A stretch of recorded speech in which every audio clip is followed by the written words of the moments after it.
Good morning, everybody. My name is Todd Rosenblum, and I'm here. I'm with IBM, but I'm here as one of the people helping to organize this panel this morning, and we're thrilled all of you could be here. Topic-wise, obviously, this is about as salient as it gets for the nation.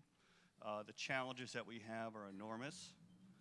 We have been examining and working this issue now for quite some time, and there's a whole host of challenges, obviously, and we're going to get to many of them today. Some of the issues that I think we'll look at or perhaps touch upon are things like prioritization. There are so many challenges, so what are the most important challenges? What are the most important challenges per individual sector, across sectors? For the government, how does it prioritize itself for its own functions and operations? How do we look at this as a whole? How do we look at it internationally with partners? We're just very glad you're all here today, and obviously as we move technologically farther down the line of dependency on transistors, transformers, SCADA systems, et cetera, the challenges will grow larger, but in some sense, first principles remain just as challenging, whether you're talking a more networked environment or a non-networked environment. So with that, again, thank you very much. I want to turn this over now to Suzanne Spalding, my former colleague at Department of Homeland Security, and she's going to moderate this panel, and I know it's going to be a terrific one. So thank you, and Suzanne.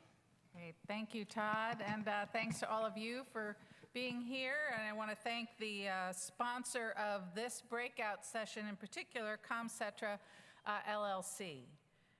We've got a great panel assembled here today. We're going to kick the conversation off. We're going to go for about 45 minutes and try to leave plenty of time for questions and comments from all of you. You will get lots and lots of credit for keeping your questions and comments short out of consideration for all the folks who may want to participate. But in order to facilitate that, AFCEA has asked that you put your questions on index cards, and they are scattered around the room, and they will be gathered up and passed to me, and I will then try to, if they're too long, I'll try to make them even more concise to get through as many as we possibly can. We do have press media in the room for this breakout session, just FYI.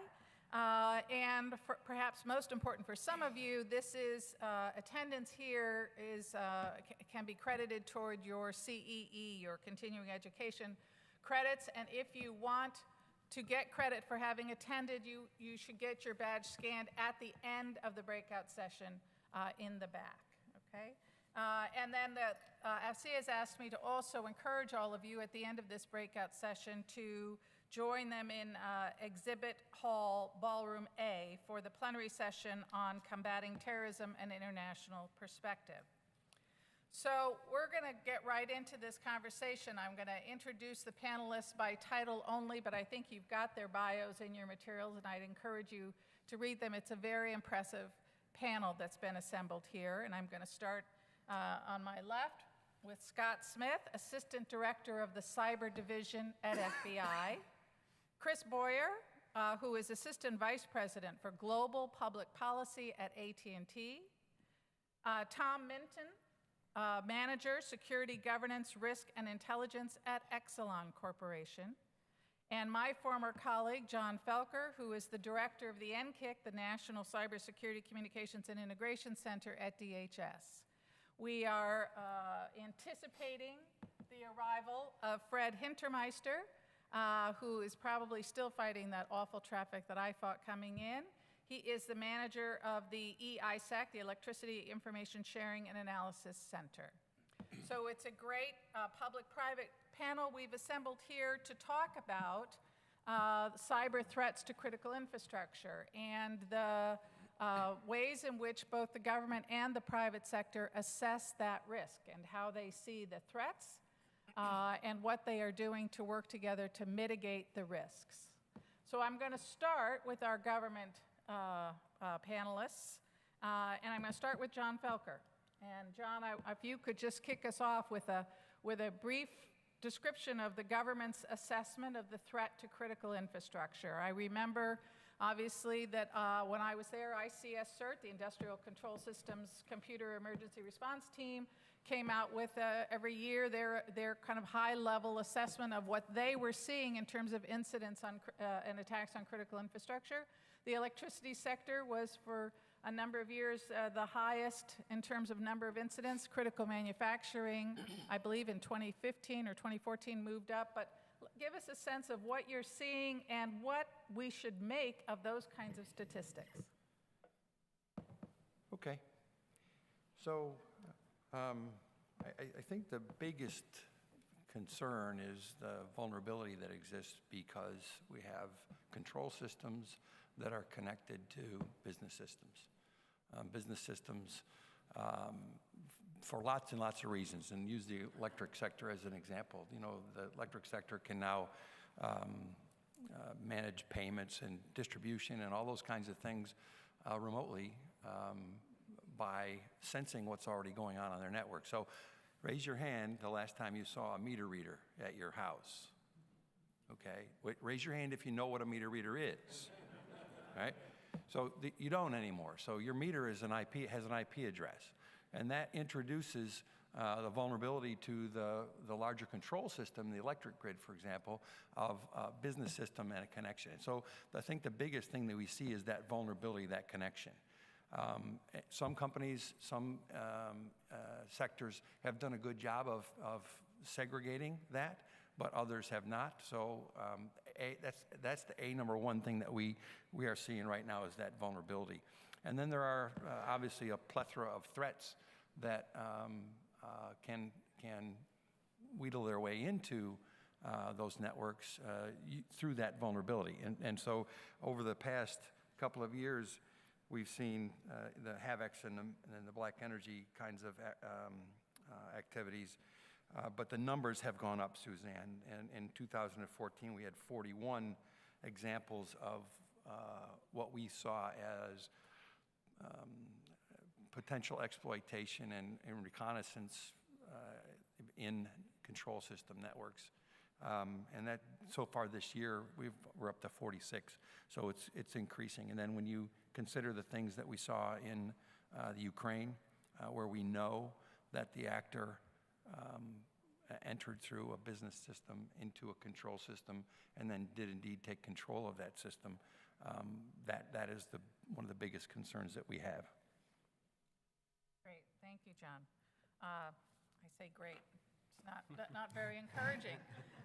Scott, John started by talking about vulnerabilities and then a bit into the threat. FBI obviously focuses particularly on attribution and looking at the threat actors. And so I'm wondering if you can tell us what you see in terms of both nation-state activity and interest in critical infrastructure, and both from an espionage and potential destructive activity, and also what, if anything, you're seeing from non-state actors, well, I shouldn't say if anything, what you're seeing from non-state actors in terms of threats to critical infrastructure.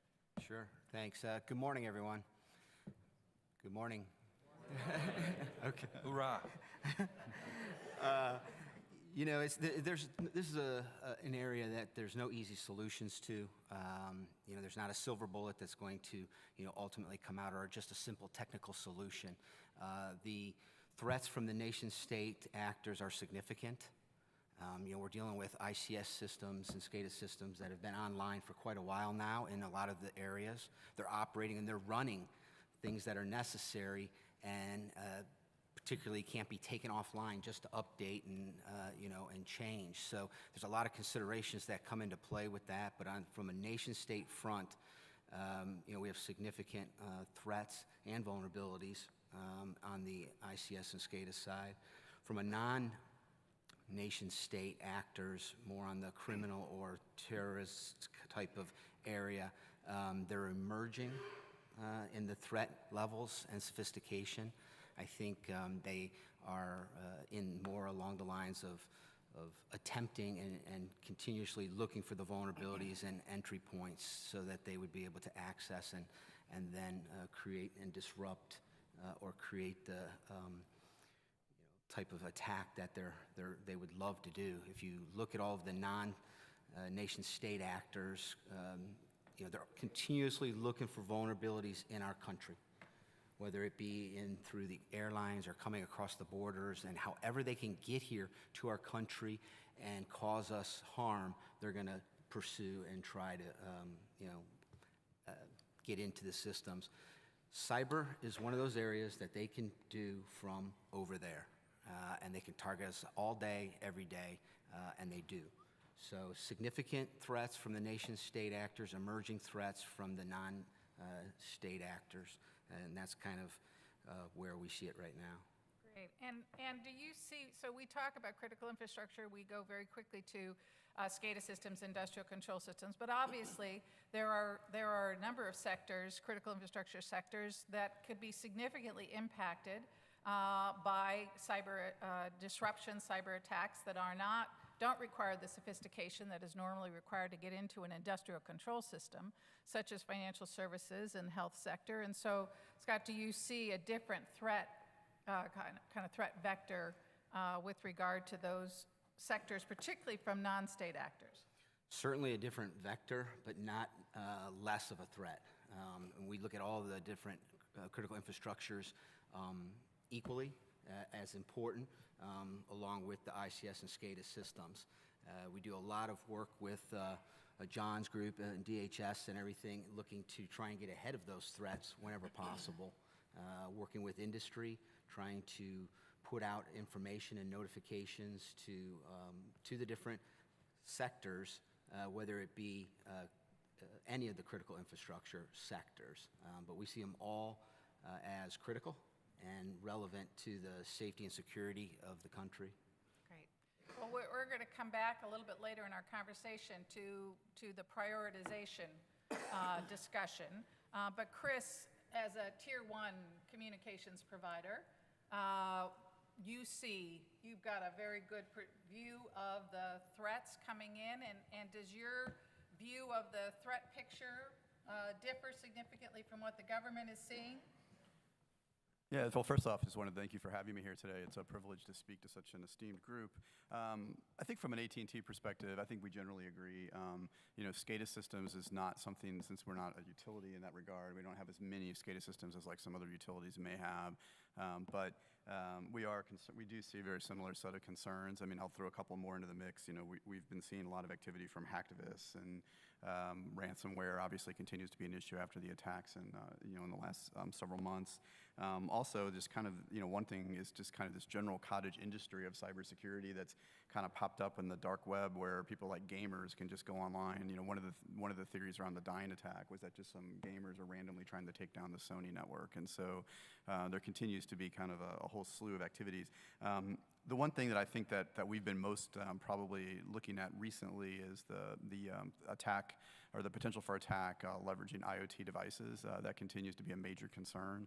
I think just on our network over the last several years, we've seen about a 3,000% increase in overall port scanning activity from known IoT devices. So we're seeing a pretty significant increase in that level of activity. We all saw the Mirai attack in the fall. I think that continues to be a concern about how do we actually build in protections, not only in the devices themselves, but also how do we build protections at the network layer to try to prevent some of these attacks. And one of the things that we've been doing over the last several months is we're organizing this report from the NSTAC, the National Security Telecommunications Advisory Council, to the President, and IoT and IoT devices, and kind of that as a threat vector has been a recurring theme throughout all the briefings that we've gotten in those sessions. So I think IoT continues to be a major issue of concern. And Tom, clearly one of the things that communications backbone is one of the key areas we worry about, but obviously the electric grid is the other that gets a lot of attention and concern, rightly so. We had a couple reports just in the last few days, Symantec's report on what they term dragonfly or energetic bear, and the concern that they're seeing some indications that this activity is maybe moving from the corporate networks into industrial control systems. We had the IBM X-Force threat intelligence which saw a 110% increase in 2016 from the previous year in attacks targeting industrial control systems, with more than 70% of the security events that they monitored targeting energy and utility sector. So we've had a lot of talk from our panelists so far about the nature of the threat, but I know from working closely with your CEO and other CEOs in the energy sector that the electricity sector particularly takes a comprehensive view of risk, assessing the risk, not just about threats and not just about vulnerabilities, but also looking at ways in which those threats and vulnerabilities can be mitigated in order to really assess and come up with a strategy. And I wondered if you could talk with us a little bit about that. Sure. Thank you, Suzanne. Good morning, everyone. Risk is certainly a big part of our job, and I think one of the real risks here today is me falling over backwards unconscious. I just got in from Korea. I was in Korea for 2 weeks, and I'm not sure what time zone I'm in, so if I start to nod or go over backwards, you can catch me, perhaps, Suzanne. We try to look at risk. Left just in the nick of time. No, actually, I was there for some exciting times. It was exciting is probably not the right word, but we try to look at risk and try to make it as mathematical as we can. We look at risk sort of as the sum total, and many of you here in the room, and certainly my colleagues, probably look at it very similarly, if not identically. That risk really is sort of the sum total of the threat times vulnerability times impact.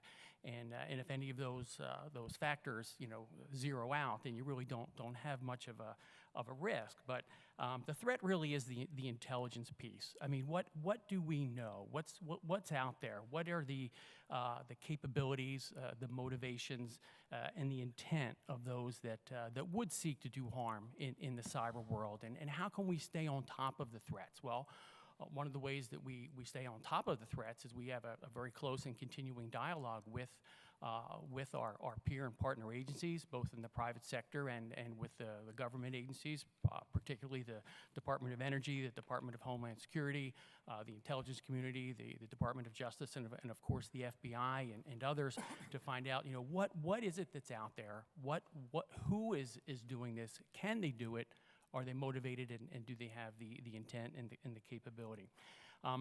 Once we've got that piece, which is no small lift, believe me, we begin to look at the vulnerabilities, and we look at where are the weaknesses, where are the breaks in the system, where are the Achilles heels, if you will, of what we have. And these are really the kinds of things that we look at in terms of the mission areas within the NIST cybersecurity framework. I'm sure many of you are very familiar with that. Within the threat piece, the intelligence piece, that's really identify. What is it that's out there? What can we identify? What is it that we need to know so that we can protect and defend against that? Within the vulnerability piece, we've really got the prevent and the detect missions and all the controls that go along with that, so that we know our systems, we know if we have a weakness, we know if there's something that's been discovered that we have operating, or a piece of technology that might be exposed potentially to some malfeasance. And then finally, we have the impact, and the impact is our respond and recover missions, and all the controls that we apply from within those sections of the cybersecurity framework and others. And we look across the business area towards the impacts, and these normally are certainly dollar figure type things that we begin to think about across our operational, reputational, and financial business sets. So risk for us is we try to keep it mathematical. We try to keep it real. We try to keep it so that it is absolutely relevant to the conversation, and that we don't underestimate or overestimate some things, but that we can actually look at risk as almost a numerical function, and we can begin to look at our operation and what we do, and of course we prioritize our assets according to their criticality and protect them from these risks right down the line. Great. As I said, we're going to come back to prioritization because I think it's an important topic. But Fred, welcome. Hey. Welcome. Thanks for your patience and my late arrival today. Good to be here. Privileged. Yeah, not at all. Great to have you here. Thank you for being here. We're talking about threat, and Tom talked about the sharing of information with the government and the cooperative relationship there and the information that he gets from the government.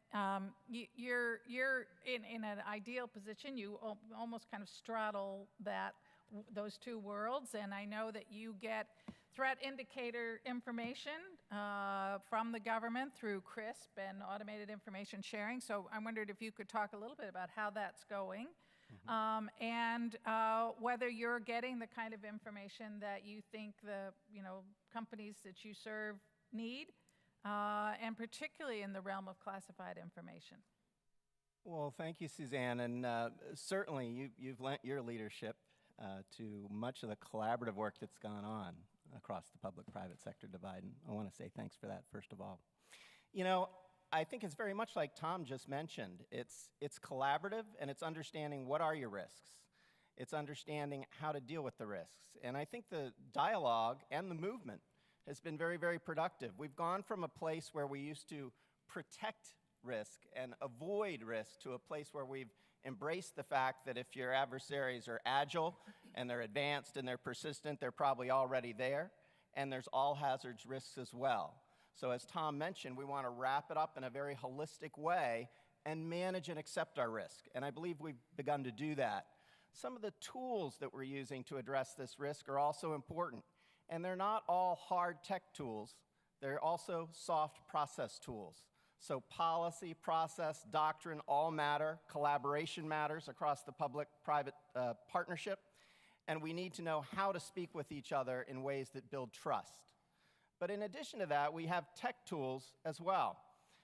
CRISP, this program that Suzanne mentioned, is a cybersecurity risk information sharing program. And what it does is it places a box outside some of our utilities across the continent. And that box can take in technical indicators and flow them toward us. When you think about it, with the challenge we face, it's all about the kinetic effects, the operational effects. If you back up from all the details and you look at this thing strategically, the National Infrastructure Advisory Council furnished a great definition for resilience. And it was very simple and high level. It was really just to reduce the duration and the magnitude of disruptive events.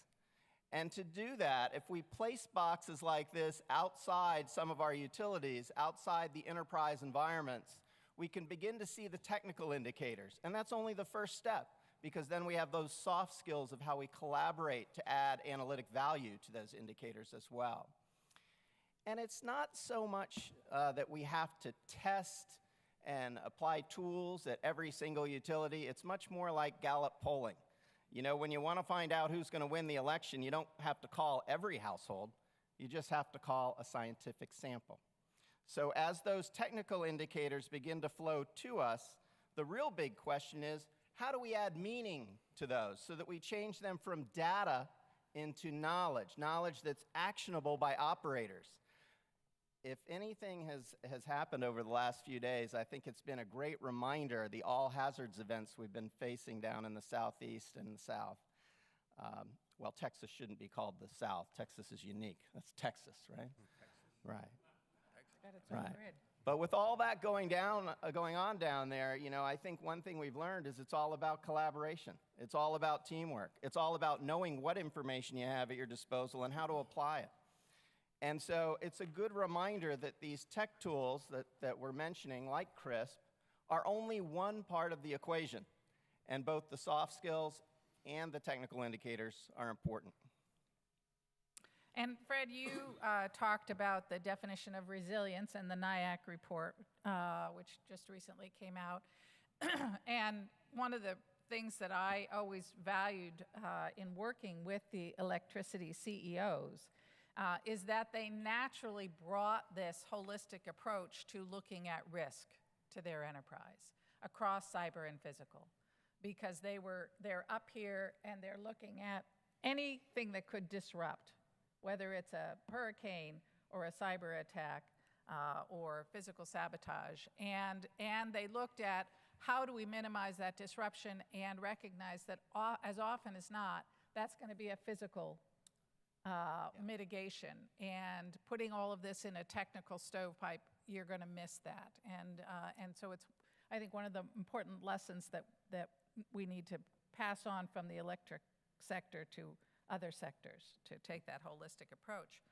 But it does start with understanding the environment in which you're operating. And increasingly, I think we see the private sector setting up its own intelligence operations. And so I want to talk a little bit about that. I know Exelon has done that, and maybe you could share with us a little bit of the thinking behind that. And then Chris, I know AT&T has a very sophisticated intelligence operation, and maybe we can hear a bit from you, and then from our government folks, whether you've got any concerns about this or what your view is or perspective on that. Sure. Thanks, Suzanne. Yeah, we have like a lot of our larger companies and companies with which we cross paths frequently in the ESCC and things like that. We have an intelligence function, and kind of the philosophy there, and the philosophy that our chief security officer has is that everyone's a collector, particularly in the world today. Everything that you see, everything that you read, everything that you hear in terms of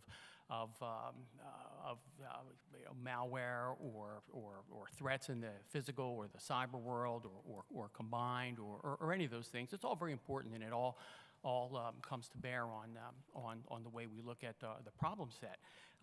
But with our intelligence function, we have a strong dialogue with not just the government agencies and the classified information, which we do. We do have a number of cleared people, and we do speak with the intelligence agencies on a regular basis and on an as needed basis. And I imagine that's not news or a surprise to anybody here that's how that works. But there's a very big divide between learning about something in the classified world and then acting on that. And there's certainly the controls with classified information. We don't have classified information. We don't store it. We don't talk about it.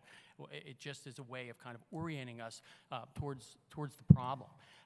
But the dialogues that we have internally and externally, the things that we see and we look at and that we work on, help us to better identify the threat. We've got a very robust agency. We're a very robust capability, rather. We're a very big company, and we do have the ability to look across our networks 24 hours a day. We do have the ability to look for malware or to look for signatures that could spell trouble, and to take those apart ourselves and do our own forensics on some of these things. And all of that is intelligence. So when we talk about our intelligence component and our intelligence capability, that's really what we're talking about.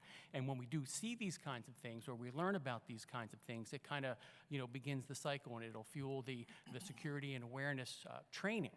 And we'll work through that, and we'll work on things like resisting, clicking on that ever so tempting email, which looks very innocuous, and it looks like it came from your boss, or it looks like it came from a trusted, corporate contact or a colleague, perhaps somewhere, and it comes right in. It gets by the filters. It gets by whatever controls you might have in place, and there it is. Well, how do you resist that?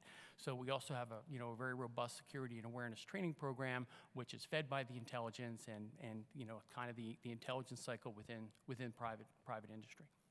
Suzanne, I just want to make a point. I think Fred painted a really good picture of the partnerships that have to exist, and the fact that the electric sector, as you said, has been really good at that for years, because they almost by definition are knitted together, and so they have to talk to each other. And Tom's point about the intelligence piece is really important. I think the private sector is doing a really good job of doing that intelligence collecting, because, quite frankly, a lot of it is open source. You have a responsibility to do that. But if you talk about bringing those two things together, I think there's one thing that we all need to keep in mind, and this is really important. We have to stop looking at that information that Tom's company has collected as a competitive advantage, because we're all in this together. The electric sector has got this figured out. The information that can help everybody in that sector better defend their networks is important to everybody. So it shouldn't be a competitive advantage. It should be part of what you regularly share constantly and often. And the other part is that when you do that, we all get a lot better at it. We all get a lot better at cyber defense. Your competitive advantage is going to be how well do you deliver electricity, and do it for a good price and all that kind of stuff. The tech companies are going to, how do we integrate with somebody's stack better? Not the fact that we have information, but how do we help you do your business better? I think we need to start thinking about that. You know, I would just jump in and add there. I completely agree. And, you know, as you begin to aggregate the data together, as voluntary shares increase, for example, and you begin to get a growing data set, you're it's like you're going from a roadside motel to a destination resort. And as you build that data, people understand the value of that data. And what I would offer is that strategically we can utilize that data to design in the trust in the partnerships between the institutions and the individuals, to design it in. And, you know, there's many tools to do that. Things like traffic light protocol, for example. Are we talking about how we apply it, how we define it? Are we working through multilateral international organizations to create it and build the consensus we need across these divides? Great comment. Go ahead, Chris. Yes, please. So I would add just that from the communications industry, a big focus, I wouldn't say that we have an intelligence function per se, because I'm not sure what exactly that means, but I think from what we focus on is looking at data that traverses the network and looking for traffic anomalies so we can identify threats. So what AT&T sees on a given day is we see about 167 petabytes of data across our network on a given day. And so a big focus in our company is how do we take that data that's flowing over the network and identify traffic anomalies, unusual circumstances, things that are going over the network that might be indicators of a compromise or of an attack. That's the big focus of what AT&T does. And what we really want to, where data comes into that is the better information we have, we can build data analytics and machine learning tools to try to identify those threats in real time. That's really the big focus of what the company is trying to move towards. So the data sharing and information sharing piece plays a part in that, because it's a way to facilitate that exchange of information so we can build better analytics tools and review the content going over the network and see how we can identify different types of threats. And then shifting gears for a second, in terms of how we work with government to do that, I think of it in two different ways. There's information that we share with government. For AT&T and for our industry, that's been a long-going issue for a number of years. If you go back to the National Coordinating Center, the NCC, and the NCIC, you know, we've been partners with the NCC since the ISAC was started back in the mid-2000s, so it's been over a decade since we've been working with them on from an information sharing perspective. Many of us are partners with the AIS program at DHS. We're also members of CISP. We have a lot of really strong relationships with the IC. Several of us work closely with the FBI and the NCIJTF and the NSA through the Enduring Security Framework. So there's a lot of activity going on, sharing information to and from government. I think those relationships are pretty strong on the comm sector side. But I don't know if I would call that an intelligence function, but it's more about how do we facilitate a mutual exchange of information, including classified and non-classified information that can help us do better analysis on the network and identify threats and help our customers. Also, the one point I don't want to miss is on the private sector side, there's also a lot of activity going on just from a private to private sharing perspective. You know, the comms companies, we meet every week, multiple times a week, to talk about different threats that are going on. So there's a lot of collaboration going on in the industry. We tend to focus a lot in these types of conferences on kind of government to private sharing, but we shouldn't lose sight of the fact that there's a lot of private to private sharing that goes on. And in fact, that's probably where a lot of the best intelligence is gathered, is just by working with our peers in the industry and other parties that can provide information to us about different cyber attacks. Yeah, I think that's right. Certainly what I saw, and John, your point about no longer treating cyber threat indicators as proprietary information that give you a competitive advantage, but rather as information that has real value if you share it, is reflected in the cyber threat exchange and other groups like that. I think the private-to-private sharing is becoming more and more robust, as we've heard. Government, you know, has put in place a number of ways in which it can share information with the private sector. When I left, AIS was doing pretty well in getting folks to sign up to receive cyber threat indicator information. I guess my question then to the folks on the panel is, how are we doing on getting the private sector to share that data with the government so that it can be shared more broadly than just within your ISAC or group of folks that you regularly get together with. How's that going, John? It's not going as well as I would like, but it's going a lot better than it has been. I think the private sector has started. We've got a couple of really big players that are sharing into us. There are technical challenges with AIS we are very familiar with that we're working through. We're going to go to STIX 2.0 format, which is going to give us a whole lot more ability to qualify the things that are being passed in AIS, and also understand from our partners things like citing. So if we send out an indicator, have you seen it? Where did you see it? When did you see it? And knitting that together, sort of the way Fred was talking about a big pile of data to start making some sense of it. So I think that's going well. It could go faster, certainly. One of the challenges is, there's two, really. One is, when we push out the data, it's difficult for the receiver to really understand the value of it if they haven't thought about how to ingest that information and be able to use it. And the bigger challenge is, when you get an indicator by automatic means, are you willing to take automatic steps to block or divert or do some other thing in your network? That's going to be the next big challenge. If I send indicators to Exelon, is Exelon going to do anything with it without human intervention? Have they built the rules engine to ingest that indicator and do something with it based upon their risk that they've figured out? Are they willing to do that? And so that's the next big thing that we're going to be working on, Suzanne. How do we get people to not only share back with us, but have enough trust in those indicators to do something with them once they get them, rather than having to have a human look at it before you plug it in and take some sort of defensive action. Part of the issue around the quality of intelligence information or information that the government provides to the private sector stems from the intelligence community's ability to collect the right kinds of information that the private sector really needs. And one of the things that we've worked for a long time on is getting those unique Homeland Security intelligence requirements, those requirements of the private sector, into the intelligence requirements process. And Scott, the Bureau is part of that intelligence community. Do you have a sense of, do you see that the intelligence that you're able to get from the rest of the community that is really relevant to the private sector improving? And how's that process going? I think it's improving. It's getting better. We certainly have a ways to go. I don't think, listening to the conversation, I agree with what everyone's saying. We cannot prevent every attack, but we can prevent most.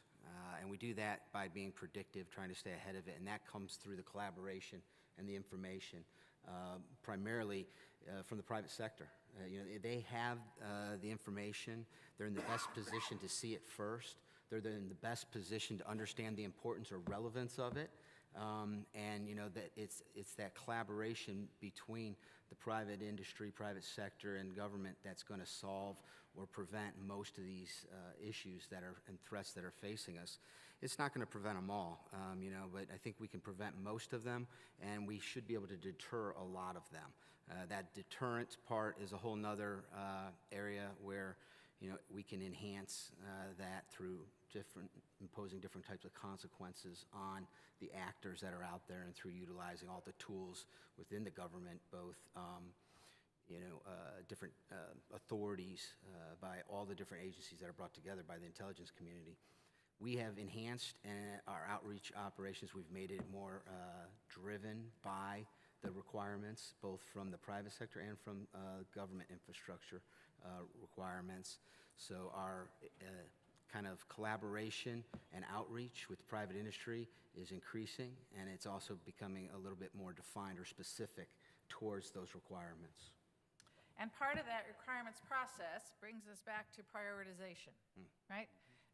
And so I promised we would get to that in our remaining few minutes before we get to your questions. I do want to talk about that. The recent cyber executive order from this administration talked about, put a lot of emphasis on Section 9 entities. Section 9, of course, is the reference to the earlier executive order on cyber, EO 13636, Section 9 of which asked DHS to come up with a list of entities where a successful cyber attack could be reasonably expected to have catastrophic consequences. That threshold for catastrophic was set very high, and the analysis focused on consequences and single points of failure, single entities. It did not assess if you took two or more, for example, or cascading effects across sectors, but single points of failure. So my question for the panel, anybody who wants to grab it, is that how valuable is that should that be our, real focus on prioritization? The NIAC report came out with a suggestion that we really focus on what they called strategic infrastructure, which was electricity, finance, and communications, and a cross-sector approach to that strategic infrastructure is sort of their way of prioritizing, at least across sectors. So how does DHS think about that prioritization, given those not conflicting necessarily, but slightly different approaches to risk prioritization and the statutory definition of critical infrastructure? Well, I think the NIAC definition is a good start. I think the activity that's been going on related to Harvey is sort of instructive. A lot of things are not happening in the area that's impacted by the hurricane because there is no electricity, and that's a cascading effect. So, for example, they're very concerned in Beaumont about water, drinking water. They're worried about their water system because it's been inundated. And so I think choosing one or two or three is probably a good start, but when we start thinking about that, we've got to think about the downstream effects when that happens. So you may not be able to operate an electric grid if you haven't got the communications, because we're now so interactive by communications. You're giving direction to part of the grid through a communications avenue that may not exist. So now you got communications over electricity. And in the case of water, is water more important than electricity? Well, you can't have the water if you don't have the electricity to do the pumping. So, I think you can start with a roadmap, but I think you're going to have to look at case-specific instances in each case to try to determine where you stand and where you focus your effort.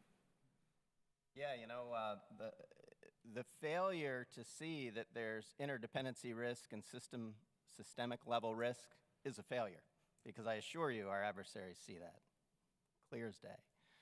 But with that being said, I think when we think strategically, it's important to discern between left of boom and right of boom. To discern between whether we're talking about mitigating in advance or whether we're talking about responding to consequences on the other side. Certainly when we're responding to consequences on the other side, the strategic lifeline sectors have a sequential early role to establish themselves in response and recovery so that we can have all these other critical infrastructures serving out those important daily needs at a local level that build up to statecraft level concern. But on the flip side, before bad things happen, that's another conversation.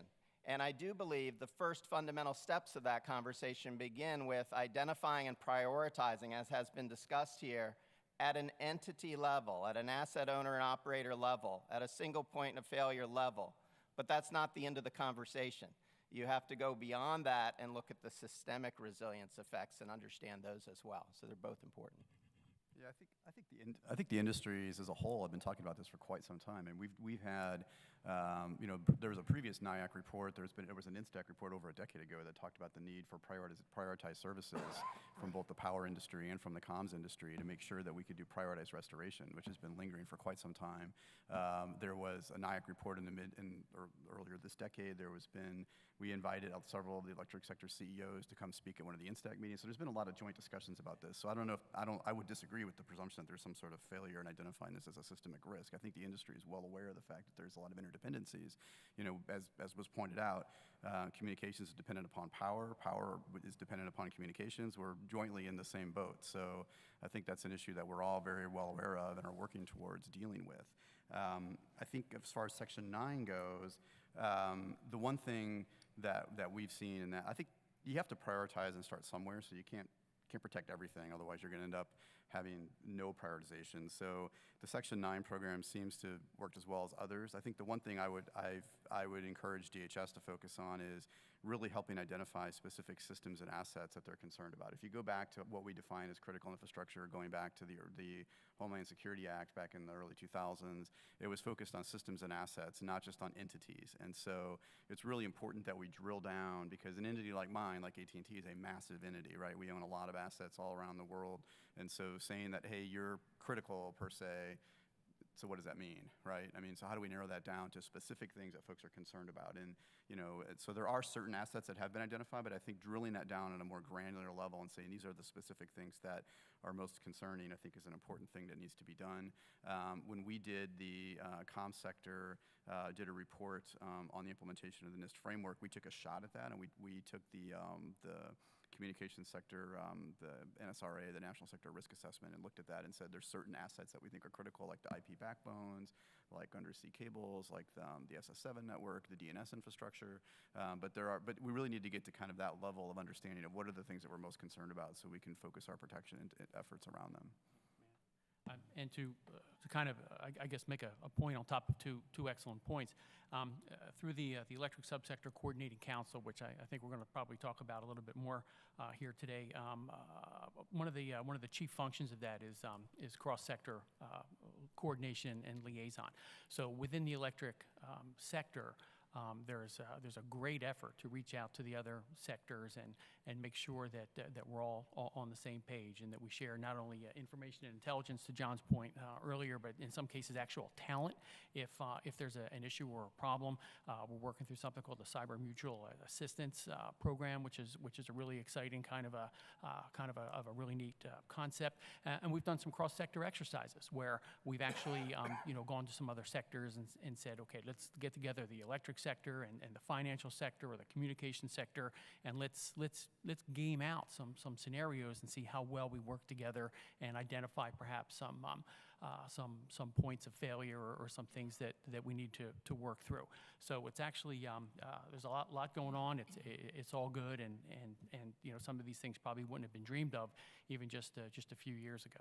Just to add on the exercise point, I think there's been over a half dozen some odd exercises already this year alone that have involved all the different various sector participants, including power and comms. So there is a lot of activity going on to plan for this. I mean, you can't plan for every type of incident that occurs, but there's been a lot of planning activity through the exercise programs and making sure that we're ready to deal with anything that would happen in the cyber realm. We'll see what happens if it actually happens, but the planning activity is well underway. And we've got GridX, of course, which is the national level exercise for the electric grid, which has really, really grown over the past couple of years, and it's always an incredibly difficult, diabolically constructed exercise that really stresses and tests just about everything that you could possibly imagine, things you really can't even imagine. And I'm lucky I don't know the scenario because it's closely held and closely guarded, but that exercise is in mid-November, and we actually skipped last year because I think this year's exercise is going to be so robust and so challenging and so many different difficult scenarios that it ought to teach us a lot of very valuable lessons. I want to make a point about exercises too. I mean, and if you think that an exercise is a waste of time, you don't belong in the room. And I'll give a good example. When WannaCry was happening, we dealt with a hospital out in the Midwest. And it was very, very clear to us that the hospital had done the exercises because their leadership knew what to do. That means to me that their leadership was involved in the exercises. They took the right steps to prevent what could have been a disaster, as it was in the UK, in their hospital, and they were able to continue service at like a 10% degradation when it could have easily been 90%. So exercises get you to the point where not only do you understand the different variables that occur, but everybody knows, including leadership, and it's important to include leadership. Leadership has to own this problem in those exercises so everybody knows what they're expected to do. And I would just echo the importance of exercises to get you beyond thinking this is a CIO, CISO problem to recognizing all the people that come to play. That one of the greatest values of exercises is that it makes you focus on consequence mitigation. And I think the financial services interdependency with electricity, it's well understood that the financial services industry relies on electricity for that ICT backbone that's so fundamentally important. What was less well understood until I think really the grid exercises, at least for the government players, was the degree to which the electric sector will be dependent upon the financial sector in the event of a long-term significant outage where you're not going to be able to be collecting payments from your customers. And the key role that that relationship with the financial sector is going to play, right? If I may, Suzanne, I think you're tying together all our themes here because we talked about the importance of exercises. We talked about the importance of requirements, generating requirements. Well, what are requirements? They're really concerns. Whose concerns? The people's concerns at all different levels, executive and technical. And exercises brought forth that understanding because when you bring technical analysts into a room and you're managing consequences, they might be thinking about indicators and campaigns. But if you bring a CEO from an industry partner into the room during that conversation in a capital-intensive business, a cash-intensive business, that CEO has a different set of concerns. And one of his enterprise risk management concerns is, what's my burn rate and what's my shelf life on this thing? I need constant cash to meet payroll, and I'm thinking about quarterly expectations while we're scaling for Harvey response, for example. So that's when it gets real, and it forces the real conversations that also speak to the things that Chris was talking about, prioritizing assets and missions. You know, when we faced an incident called Metcalf, which some of you might be familiar with a few years ago, out on the West Coast. The short version of the story is that one substation might have been very, very important at one moment in time. But 10 minutes later, after over 100 rounds of automatic weapon fire on that substation, another substation a few miles away was the most important one in the area. And you know what? Operations and reliability outcomes continued through that whole life cycle of response. The system was shifted over. So my point would be to over-focus on single points of failure and single assets and miss the interdependencies that are dynamic in operations is something that also gets brought forth by exercise dialogue. So exercises are crucial to bring this out.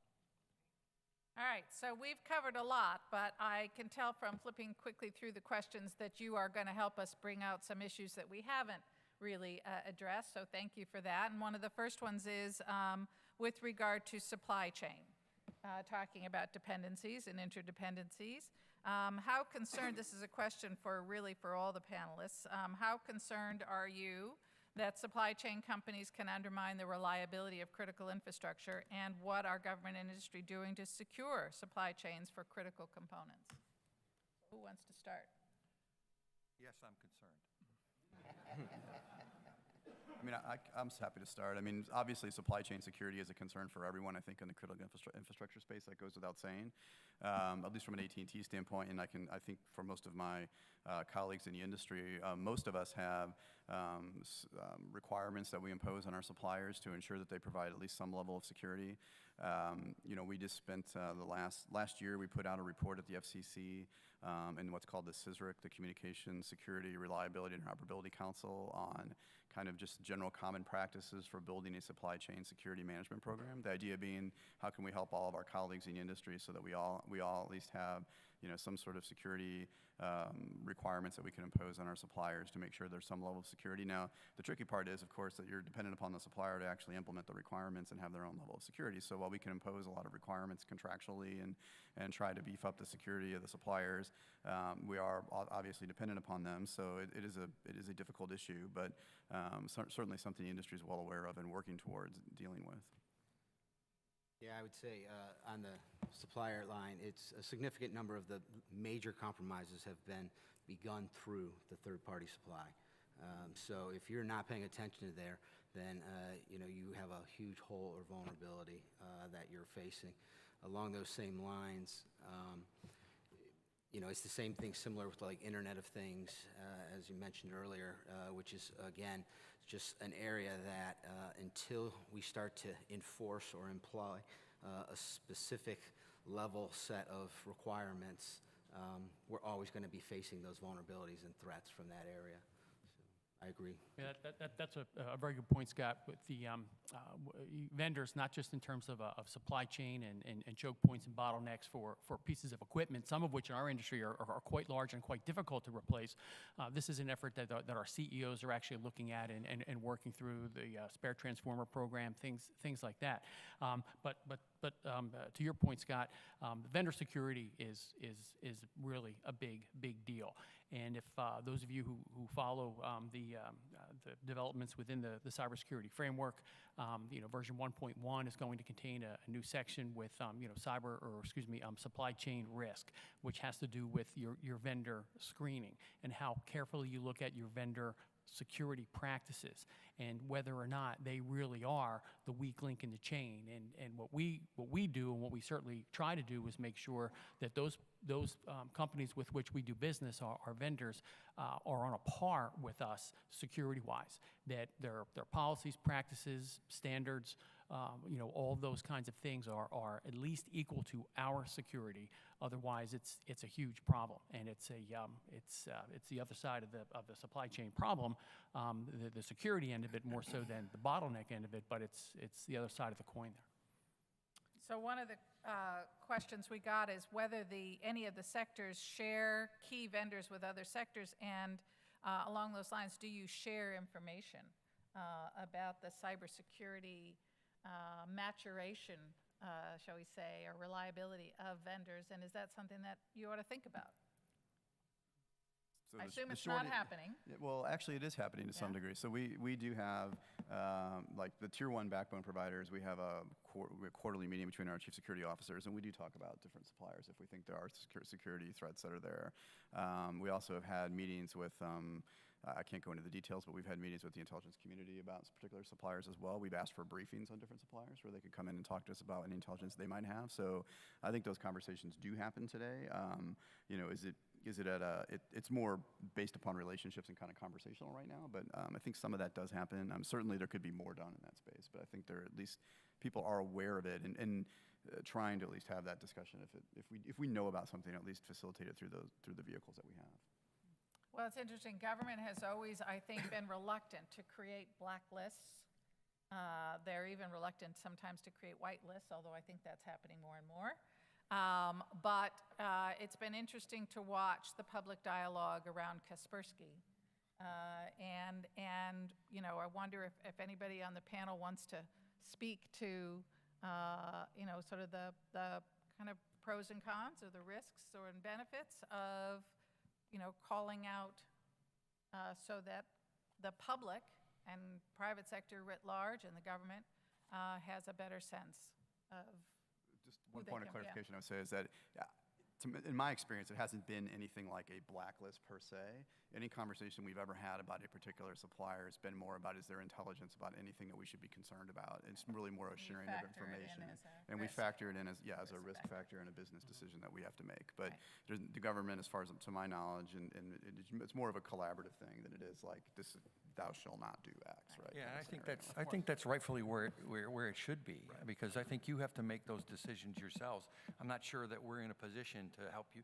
Well, we are in a position to help you make those decisions. We're not in a position to make those decisions by blacklisting, for example. I think you have different you have different risk profiles. You have Well, we're different things you're international concerned business, about, and so you're we all have over to the map. consider Exactly. all the factors So that come a into lot of play. different considerations. But the information we can provide about a particular supplier will then allow you to make some informed decisions. Right, exactly. I think too, within the asset owners and operators writ large, if you look across the landscape, as executive awareness on supply chain issues and risk increases, their perceptual view widens, so that you're not only looking at supply chain risk as a risk, something negative, but as an opportunity, a strategic competitive advantage.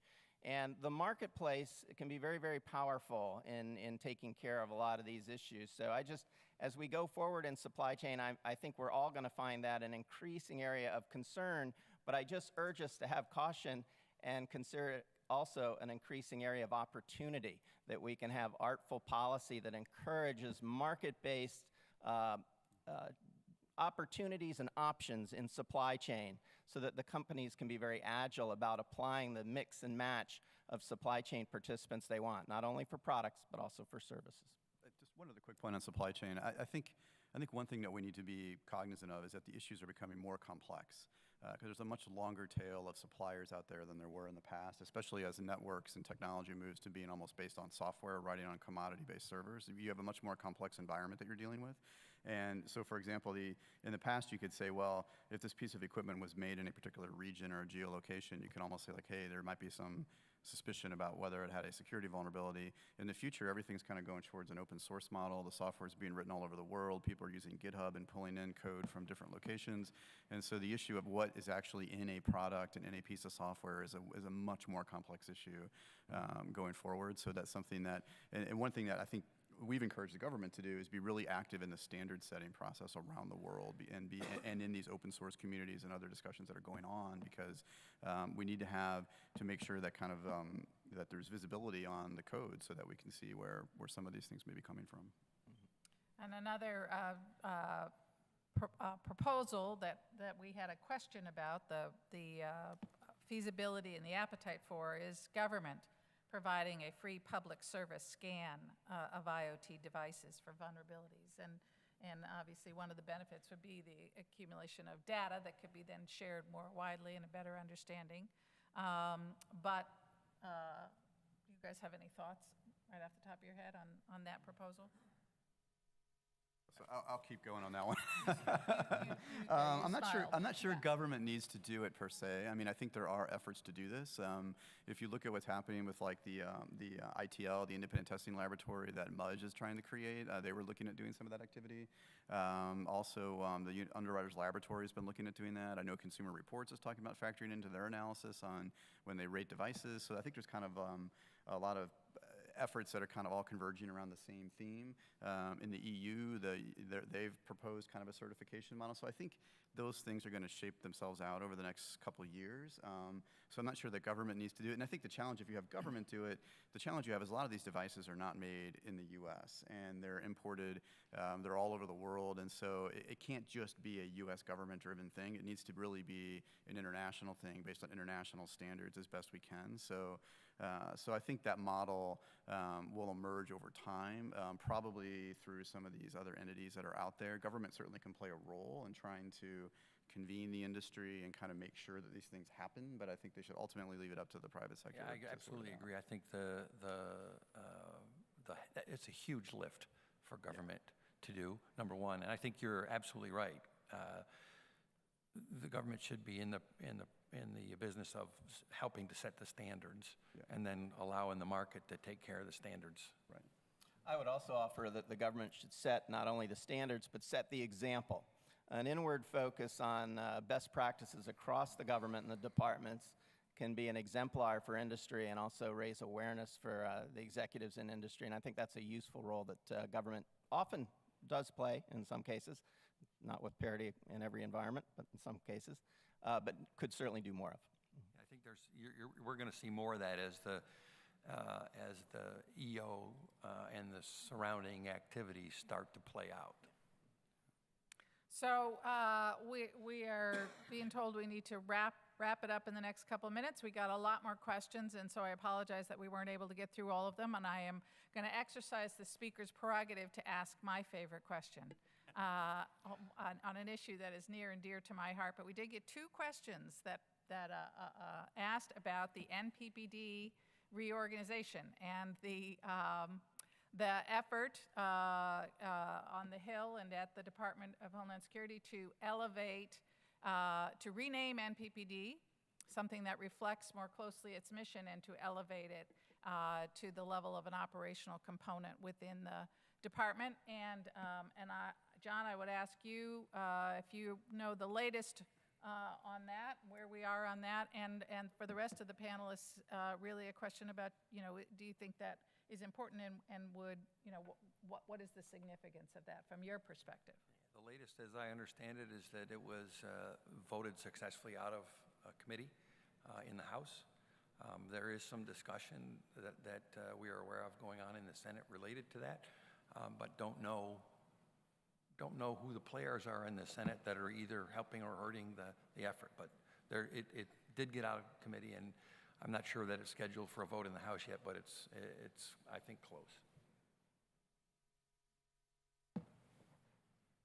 Anybody want to? I'll jump in there. I would be delighted to see elevation and operationalization of the department, and I think it offers several key benefits, but a couple of the most important ones are that by being operational, it begins to position the United States government as an enabler for asset owners and operators and resilience, as opposed to handling directly resilience issues on behalf of industry. It changes the dynamic so that government is enabling industry to do what they do best at scale.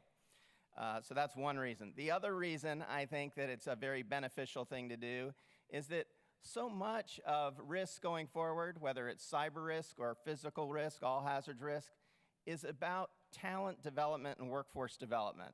And I believe it would offer substantial opportunities for many people, young and old, of all different persuasions, backgrounds, and functional expertise, to really get in there and be at the operational edge alongside industry. And that's where we always needed to be, and that's what's going to serve us best moving forward. So I think it'd be great. Great. Well, I'm going to end on that very positive note, and not take the risk that somebody says it's a bad idea. But I would ask you to join me in thanking our panelists for what I think was a really great conversation, discussion.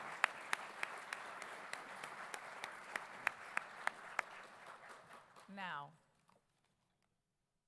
5 minutes till the plenary. The plenary starts in Exhibit Hall A in 5 minutes. Thanks very much, folks.